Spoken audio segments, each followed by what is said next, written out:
Guys দেখো এই ছেলেটা দেখুন কি করতেছে মুরগির সাথে, দেখুন ছাগলের সাথে কি করতেছে।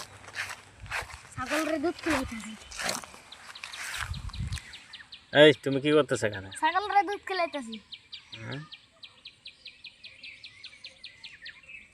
দেখুন কি করতেছে ও।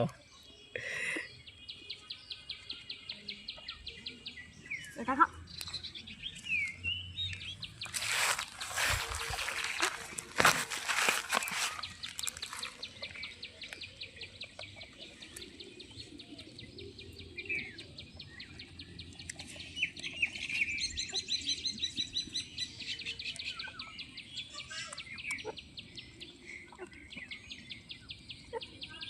কয়টা ছাগল? না ভাই 8টা। 8টা ছাগল, তার মধ্যে প্রত্যেকটা ছাগলকে এভাবে করে দুধ খাও? হ্যাঁ ভালো খাও।